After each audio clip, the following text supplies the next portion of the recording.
Hola, sean bienvenidos hoy a este nuevo tutorial donde vamos a continuar aprendiendo un poco más del lenguaje de programación Swift versión 3.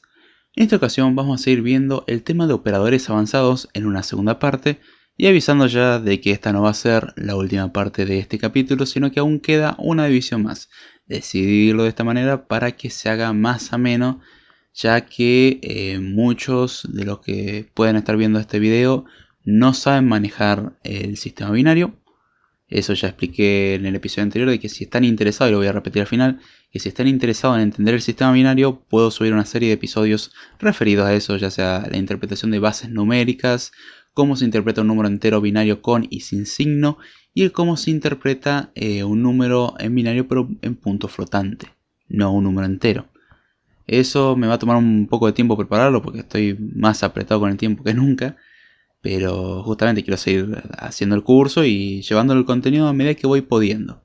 Así que sepan disculpar por ahí si me demoro. La idea de hoy es repetir un concepto que se habló la semana pasada. A ver, bien digo, sí, la semana pasada, no me equivoqué. Que es el tema del overflow.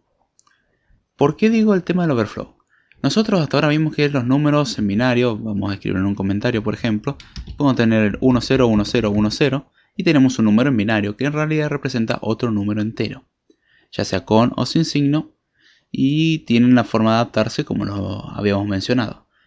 De hecho, los que saben C probablemente esto ya lo tengan bastante claro, o vienen de conocimiento básico de binario, ya lo tienen claro. Algo que suele pasar en C, por ejemplo, si nosotros tenemos este número, 2, 3, 4, 5, 6, 7, este sería el máximo número representable, es decir, todos en 1. Ahora, ¿qué pasa con esto? Si nosotros queremos sumarle 1 a este número, no voy a explicar cómo funciona la suma en binario, no está contemplado en el curso, pero si quisiéramos sumarle 1, técnicamente lo que haría sería llevarlo al número 1, 1, 2, 3, 4, 5, 6, 7, 8, ahí está, a este número. Es la misma cantidad de dígitos, puede que me haya comido algún 1, pero suponiendo que estos son 8 unos, pasaría a ser 8 ceros con un 1 al costado. Vemos que este número 1 pasaríamos ahora a tener 9 dígitos en vez de los 8 originales. ¿Qué pasa con esto? Esto está bien, esto está mal, ¿cómo funciona? Esto está bien. La suma genera ese resultado. Recordemos que normalmente podemos interpretar que tenemos infinitos ceros del lado izquierdo bajo nuestra interpretación de binario. Podemos tener así de cero y estamos representando el mismo número, no cambia. Lo que importa son estos bits, no los del final que son puros ceros. Lo mismo que este otro número son ceros, que si le restamos al fin y al cabo 1, obtendríamos este número anterior. Ahora bien, ¿qué pasa? Nosotros dijimos que trabajamos por ejemplo con números unsigned de tipo entero con 8 bits. Con lo cual, eso nos está queriendo decir, el número lo aclara muy bien, de que vamos a trabajar solamente con 8 bits. Si sumamos 1 al máximo número, pasaríamos al siguiente, que sería este. Vamos a borrar los ceros extras que no nos sirven, para no confundir. Lo mismo vamos a borrar los ceros extras en este otro, para no confundir. Entonces tendríamos estos números, el 1, 1, 1, 1, 1, 1, 1 y el otro el 1, 0, 0, 0, 0, 0, que uno es el siguiente del otro, pero uno emplea 9 bits en vez de 8. Ahora bien, ¿qué está pasando con esto? ¿Esto es algo curioso? Sí, de hecho es algo bastante curioso, y eso hay que tener mucho cuidado. ¿Qué es lo que pasó? Si nosotros nos mantenemos en la convención de trabajar con 8 bits, este bit extra se perdería. Con lo cual lo que se genera es un overflow, es decir, un sobreflujo. Nos excedimos del número que podíamos representar. Agarramos el número máximo y le sumamos 1. ¿Esto sucede solamente hacia el máximo? No, sucede hacia el mínimo. ¿Qué pasa si al mínimo número le restamos 1? Va a pasar automáticamente a ser el máximo. Viceversa, si al número máximo le sumamos 1, pasa a ser automáticamente el mínimo en la representación que tengamos, ya sea signed o unsigned. Por ejemplo, si consideramos los números enteros, no unsigned, sino los signed enteros, de 16 bits, estos varían en un rango de entre menos 32.768 y 32.767. Entre esos valores, incluidos obviamente los extremos, son los números que podemos representar con un número entero de 16 bits. ¿Qué pasa si es un unsigned? Podríamos representar desde, vamos a ponerlo acá, para que si no me creen lo calculamos directamente, es 2 a la 16, a la 13 no, a la 16, es 65.536. Con lo cual, si trabajamos con unsigned de 16 bits, vamos a poder representar desde el 0 hasta el 65.535. No 36, son 65.536 representables. Recordemos que hay que representar el 0. Entonces le quitamos 1 y representamos también el 0. Y quedaría 65.535. Entonces ya estamos viendo cómo podemos trabajar. Algo que hicimos en el ejercicio anterior es el ejercicio de sumarle a un número, el máximo número, 1. Para ver qué es lo que pasa. Vamos a volver a hacerlo para los que no lo recuerdan. Lo repetimos, es un ejemplo muy simple. Y vamos a hacerlo ahora en vez de con un entero de 8 bits, lo vamos a hacer con un entero de 16 bits. Entonces ponemos let potencial overflow int 16 para decir que es un entero que utiliza 16 dígitos y es signed porque no le pusimos la u al principio, es igual a int 16.max. Esto lo que almacena es el mayor número representable en entero de 16 bits. Ahora, si lo que hacemos es tener let overflow es igual, vamos a poner el tipo ya también para que sea int 16, es igual a potencial overflow más 1. Si le damos a correr, no nos interesa imprimir esto, le damos a correr.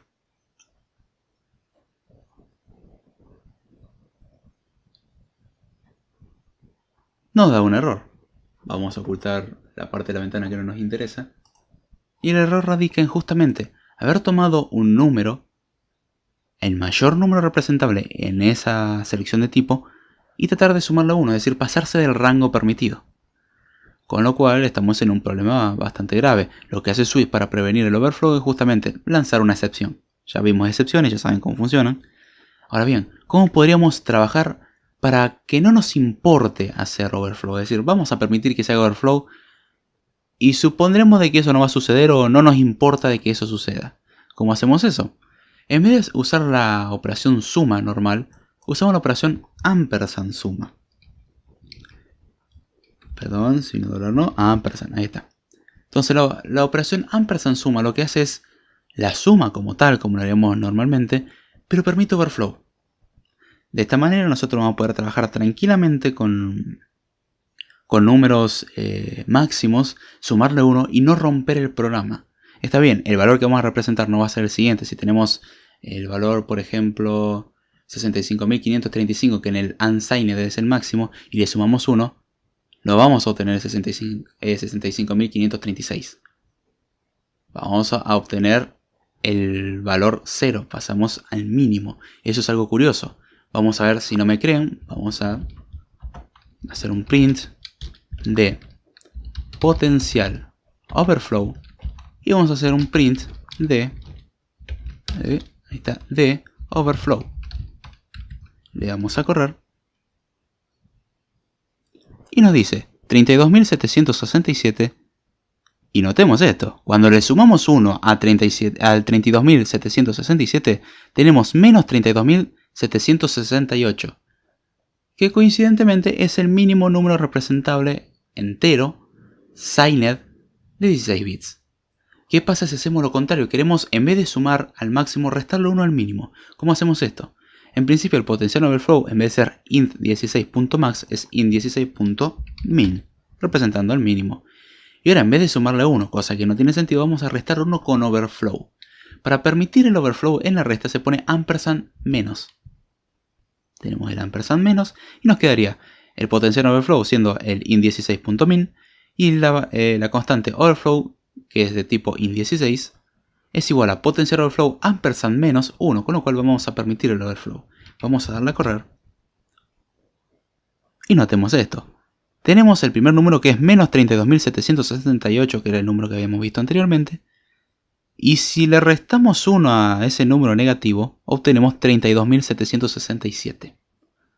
Bello, hermoso. Tenemos operaciones de bits que permiten, operaciones aritméticas que permiten overflow. Cosa que, por ejemplo, en C sucede, en C++ sucede, no se rompe el sistema porque hagamos overflow.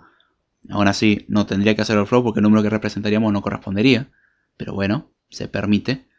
Entonces, teniendo esto, Vamos a ver qué operaciones permitimos con overflow. Swift incluye 3 operaciones aritméticas con overflow, que son ampersand más, ampersand menos y ampersand asterisco. Ampersand más es la suma que permite overflow, ampersand menos es la resta que permite overflow y ampersand asterisco es la multiplicación que permite overflow.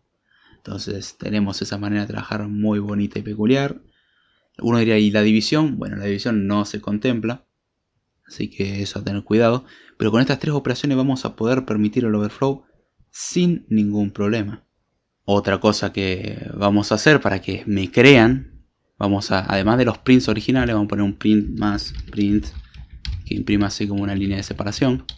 Y vamos a imprimir los números en binario. Entonces ponemos print string, porque sabemos cómo se hacen. Pero en este caso vamos a hacerlo sobre el potencial overflow, pero en vez de ser tipo int16, vamos a poner el tipo uint16. Y el otro también de tipo uint16.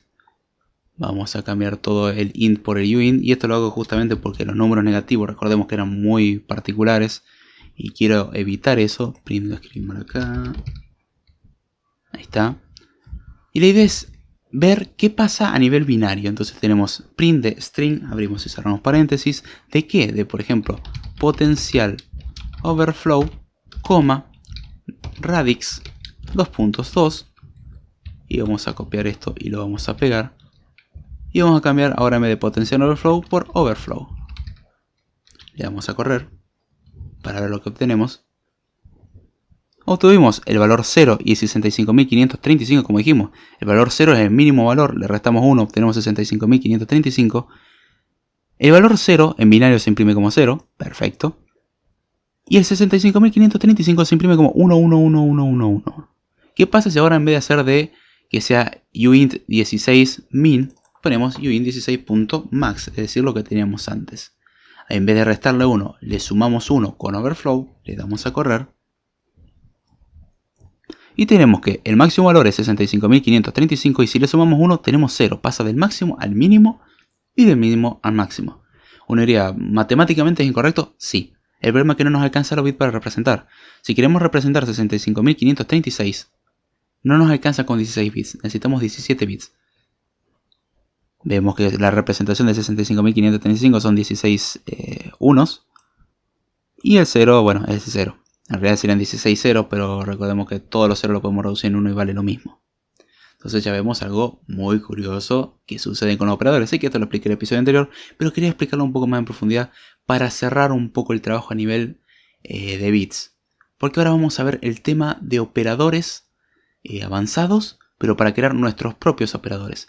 No sin antes mencionar 2 conceptos fundamentales: asociatividad y precedencia. Son 2 conceptos fundamentales que lo necesitamos para trabajar con operadores que nosotros definamos. Todo operador que trabajamos hasta ahora tiene su propia asociatividad y su propia precedencia. Que básicamente la precedencia la podemos ver como la prioridad, es decir, vamos a explicar las 2 cosas para que se entienda. ¿Qué es la precedencia? La precedencia es la prioridad con la que se ejecutan o se van evaluando los operadores. Un ejemplo de precedencia mayor y precedencia menor es la suma y la multiplicación. La multiplicación tiene más precedencia que la suma, con lo cual se realiza primero la multiplicación y luego la suma. Aritméticamente hablando funciona así, y lenguajes de programación como Swift, C y otros lenguajes más trabajan de la misma manera. La suma aritmética, incluso la concatenación funciona de esa manera. Vamos a borrar esto para empezar a explicar. Y vamos a escribir un ejemplo de la operación. Vamos a poner let resultado es igual a 2 más 3 mod 4, es decir, el signo de porcentaje 4 por 5. Ahora bien, ¿qué es lo que pasa acá? ¿Qué resultado va a dar esto? Vamos a explicar el concepto de precedencia y el concepto de asociatividad para entenderlo mejor. La precedencia, como ya dijimos, la prioridad con la que se ejecutan las distintas operaciones. Es decir, en este caso, la precedencia va a rondar por el mod y la operación. En este caso lo va a hacer el mod. Y ahora explicamos por qué. Porque técnicamente el mod y la multiplicación tienen la misma precedencia. Pero pasa algo muy curioso con la asociatividad. ¿La asociatividad a qué se refiere? Vamos a escribir, por ejemplo, la operación, esto en un comentario. 2 más 3 más 4. ¿Sí? Son 3 sumas. Uno diría, bien, 2 más 3 son 5, más 4 son 9. O podemos hacer 3 más 4 son 7, más 2 son 9. En este caso, la operación suma es asociativa, matemáticamente hablando. Sé que esto suena matemático y lo es. Y al que quiera aprender programación le temo decir que va a fumar matemática el resto de su vida. ¿Puede convertir la matemática en algo agradable? Sí.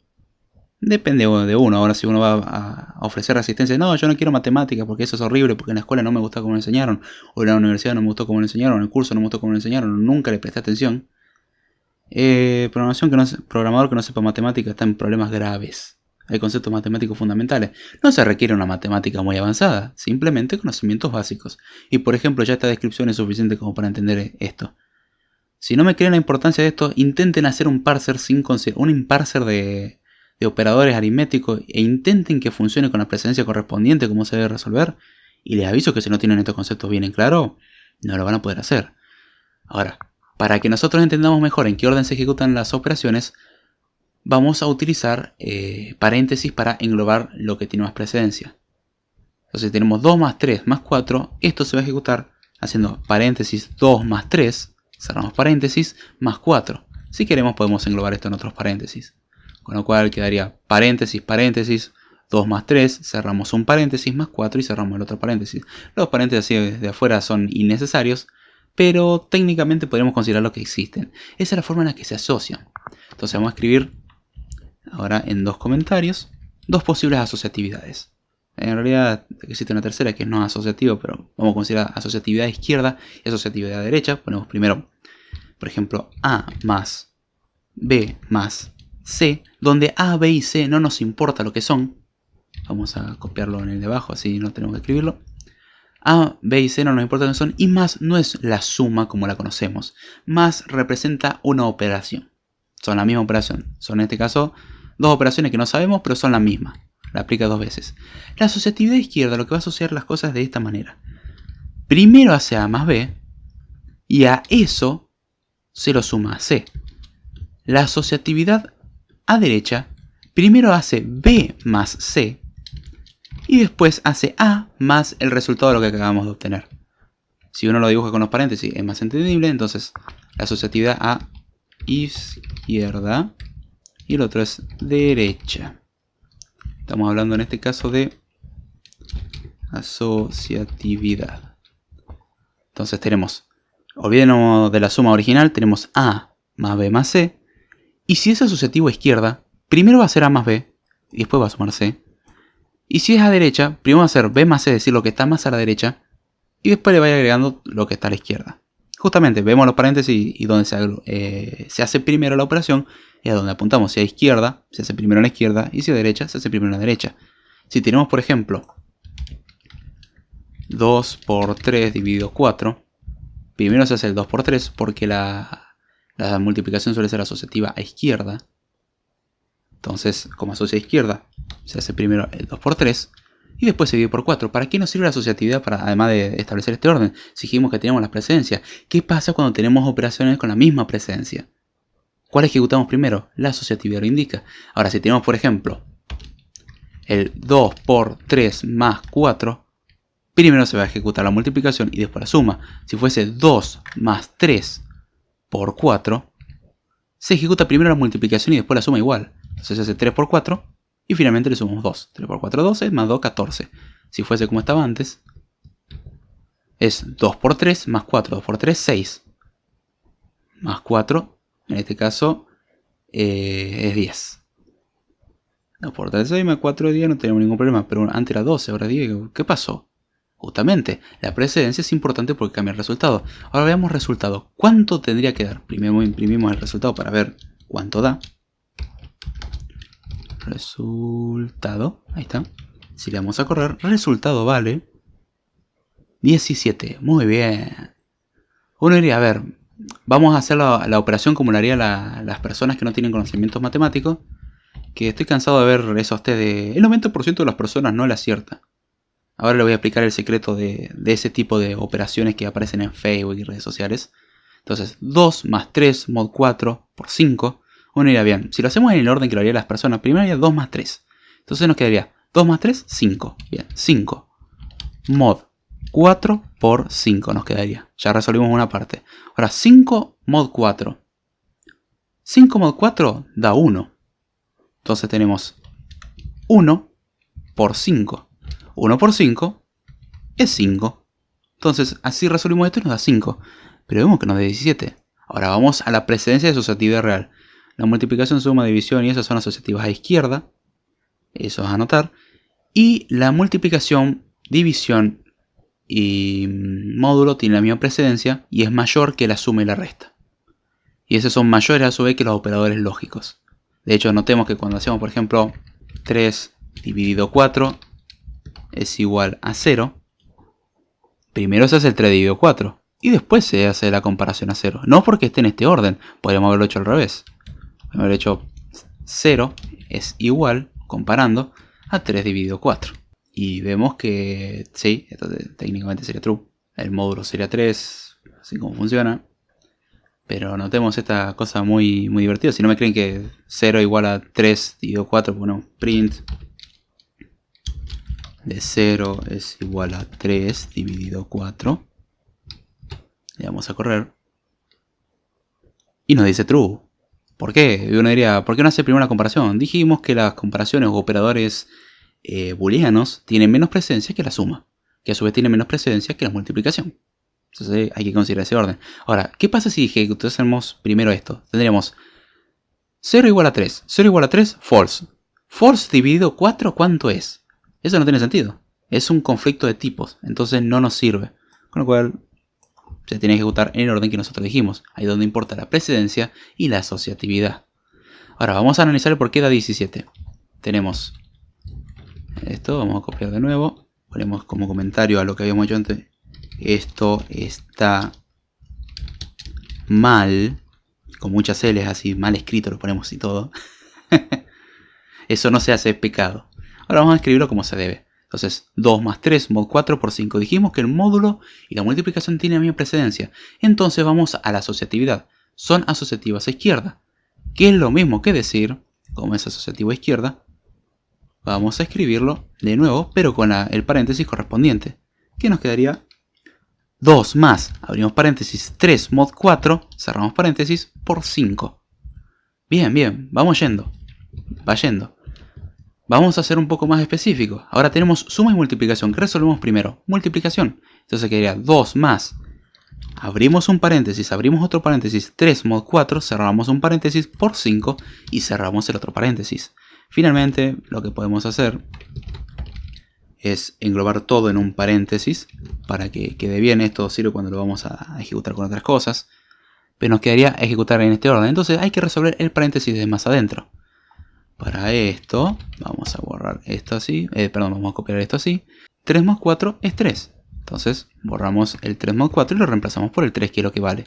Entonces hasta ahora tenemos esto. Todo muy bien. Entonces nos quedaría 2 más 3 por 5. 3 por 5 es 15. Entonces reemplazamos el 3 por 5 por el valor 15 que representa. Y ahora nos queda 2 más 15. Y esto lo mismo que decir 17. Que es el valor que vemos que nos da. Sé que esto es un poco pesado, teórico, matemático. Dije que cuando terminábamos con el tema de control de accesos de terminar lo teórico, perdón, mi error, me confundí, soy un ser humano. Pero uno diría, ¿y esto para qué me sirve? Vamos a definir operadores propios. Hay que definir cómo se asocian. Hay que definir cómo van a trabajar. ¿Qué asociatividad van a tener? Entonces es importante entenderlo, si no, no vamos a poder desarrollar. Uno diría, ¿yo para qué quiero eso? Si por ejemplo querés crear un operador de comparación para dos clases, por ejemplo tenemos la clase persona, y dos personas vamos a considerar que son la misma persona si tienen el mismo número de documento, no nos importa el nombre, el mismo número de documento, bien, vamos a necesitar comparar, y por defecto las estructuras y las clases no se pueden comparar. Queremos darle esa capacidad y hay que entender cómo funcionan los operadores. Entonces, teniendo esto en claro, voy a explicar cuál es el secreto que había prometido. No va mucho con lo que es el episodio de hoy. De hecho, el episodio de hoy ya terminó. Es esto. No, antes de eso vamos a explicar un último concepto. Así ya dejo preparado esto. Igual lo voy a volver a explicar en el episodio que viene muy por encima, porque no es complicado. Hay tres tipos de operadores. Infijo, prefijo y sufijo. Que se escriben como infix, prefix y postfix. El infix, ponemos la flechita así como re bonita, es el operador que está entre medio de los valores que toma. Por ejemplo, tenemos A más B. La suma es un operador infijo, va entre medio de los valores en los que se aplica. Prefijo, como su nombre lo indica, va antes del valor al que se aplica. Un ejemplo de esto es la negación, no A. El postfijo, o el sufijo, ya como que su nombre me lo está indicando. ¿Qué hace el postfijo o sufijo? Lo pone al final. Entonces sería, por ejemplo, cuando hacemos A y signo de interrogación. Cuando tratamos de decir, bueno, en el encadenamiento de opcionales, si podés sacar algo, sacalo. Entonces nos queda con A, signo de interrogación. Son tres casos de operador infijo, prefijo y postfijo o sufijo. La suma, por ejemplo, la suma, resta, multiplicación y división, e incluso el resto o módulo, son infijos. Prefijos tenés, por ejemplo, la operación negación. Postfijo tenés la operación, por ejemplo, el extraer obligatoriamente de hacer el unwrap o el unwrap opcional. Esos son postfijo, eso es importante. Y básicamente eso es lo que podemos trabajar entre tipos de operadores, y vamos a crear operadores de este tipo. Por eso quería aclararlo. Es muy simple el concepto, es mucho más simple que asociatividad y precedencia. Así que dejo eso ahí nomás para que quede. Voy a remarcar una última cosa, cómo se escriben cada uno. Infijo es infix, INFIX. Prefijo es prefix, PREFIX. Y postfijo es postfix o POSTFIX. Así que eso a considerar. Creo que me equivoqué cuando dije S o X al final de los anteriores de infix y postfix y prefix, perdón. Sepan disculpar, tremendas horas en las que se graba el video. Voy a borrar esto, no nos interesa más. Y les voy a contar el secreto de esas cuestiones que suelen suceder en los grupos de Facebook. A que no adivinas cuánto da esto y te ponen algo así como esta operación. Está bien, no con el módulo, porque el módulo es una operación que pocos conocen, pero así como suman, multiplicaciones. Y la gente debate y discute, y esto da 5, esto da 17, esto da 15, y discuten. Nada más que hay algo que no se consideró. Uno, cuando resuelve eso, generalmente preasume de que está trabajando en el sistema decimal y preasume de que los operadores tienen la precedencia y asociatividad normales. En esos ejercicios, la persona podría no aclarar, pero en realidad, por ejemplo, los operadores asocian todos a derecha, la suma tiene más presencia que la multiplicación, y en vez de trabajar en el sistema decimal, trabajamos con el n-ario, el sistema en base a 9 o en base a 12, o por ejemplo, el hexadecimal. El hexadecimal es en base a 16. Entonces, uno dice, a ver, te muestran valores como 2, 3, 4 y 5. 2, 3, 4 y 5 son valores representados en hexadecimal, sin problemas. Está bien, no le ponemos la 0x delante, que es convención ponérsela para saberlo. Pero técnicamente sería válido, o podría estar en octales. Valores del 0 al 7. El 2, 3, 4 y 5 están del 0 al 7. No tenemos problema, lo podemos representar en octales. Entonces, si uno preasume, puede dar un resultado, pero cuando la persona que hace el planteo del ejercicio no especifica qué sistema está utilizando, en realidad no hay una sola respuesta correcta. De hecho, hay muchas respuestas correctas, porque podemos utilizar el sistema decimal con presencias y asociatividades reales, podemos utilizar el sistema decimal con otras precedencias y otras asociatividades, podemos utilizar otro sistema que no es decimal pero con la misma precedencia, podemos utilizar un sistema que no es decimal, que no respeta las precedencias normales y que las asociatividades tampoco son las que solemos trabajar. Entonces, cuando vean ese tipo de ejercicio de ¿cuánto vale esto? ¿Y quién dice que hay un patrón ahí también? Lo mismo que cuando dicen, te dicen, bueno, 2 más 3 da 8. Después 12 más otro número da otro valor. Y así empezás. Y te dicen, ¿y la última suma y cuánto te da? ¿Quién dijo que ahí hay un patrón? Uno preasume de que ahí hay un patrón. Entonces, no caer en esa trampa. De hecho, uno puede decir, bueno, ahí va el valor 17. ¿Pero por qué eso no va con el patrón? ¿Quién dijo que lo hay? Quizás yo encontré otro patrón, que no es el original. Y no me puedes decir que está mal porque técnicamente es válido. Entonces, mucho cuidado con ese tipo de ejercicio. Sé que está fuera del alcance del episodio, pero probablemente lo traten en Script Time, que es un tema muy interesante. Es un tema largo y que la verdad que da para darle en la cara a unos cuantos que dicen saber mucho. Pero bueno, con esto cerramos el episodio. Lo quiero cerrar acá, no hacerlo más largo, que ya creo que lo alargué más de lo que debería. En el próximo episodio vamos a crear nuestros propios operadores con estos conceptos que presentamos hoy. Quise hacerlo así porque si no se hace extremadamente largo el siguiente. Espero que les haya gustado. Propuse que si les interesa aprender el sistema binario y entenderlo mejor, porque sé que con esto no lo podemos abarcar, y yo presupongo de que medianamente se entiende el sistema binario. Si no se entiende, obviamente no se puede hacer nada y hay que aprenderlo. Si les interesa que lo haga, déjenmelo saber en comentarios, en Twitter, en las redes sociales, por un mensaje directo, señales de humo, una forma en que yo pueda ver que realmente lo quieren. Ya estuve viendo que en realidad hay algunos que plantean como que puede ser interesante. Se agradece muchísimo y justamente probablemente lo haga, pero háganmelo saber si les interesa. O si no, escriban, che flaco, dedícate a otra cosa. Probablemente si hago una encuesta de Twitter haga esto. Y está también planteado el ejercicio final del curso de Swift. Uno, recordemos que era... esto ya lo hago suponiendo que escucharon el podcast anterior. El episodio anterior, perdón. Saliendo de 2 podcasts y ahora grabando esto. Ando con la cabeza un poco embotada, pero bueno.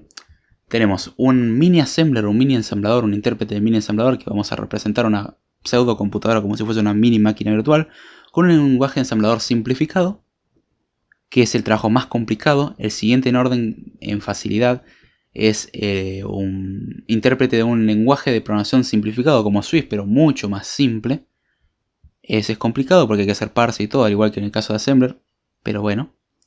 Y el tercero es un manejador de archivos falso, porque no maneja archivos de verdad, pero se vale a manejar archivos así como diciendo, bueno, vamos a iniciar sesión con este usuario crea esto, y mientras un usuario está editando un archivo, otro no puede hacerlo. Vamos a ser permisivos con los comandos, y ese es el más simple de los tres. Eso lo voy a dejar a elegir el que ustedes quieran. Si no se deciden y hay un empate, voy a poner el que yo quiera. Así que rueguen porque no elija el de ensamblador, porque ese es una patada en la cara. No es tan complicado, pero si alguien no tiene conocimiento de ensamblador o no le interesa, va a ser una patada en la cara. Así que sean decididos en la encuesta de Twitter que voy a dejar en la descripción, que se vence ahora en un par de días, así que aprovechen y voten lo antes posible. Con esto me despido, espero que les haya gustado. Déjenme saber si les gustó. Si no les gustó, dejen comentarios, comenten, suscríbanse, compartan, eso ayuda mucho. Si les gustó, bien, y si no les gustó, también díganme, no me gustó por esto, no me vale una crítica, digan, la verdad es que no me gustó. Díganme una razón para la cual diga, probablemente tenga que mejorar. Así que con esto damos cierre, me despido y será hasta la próxima.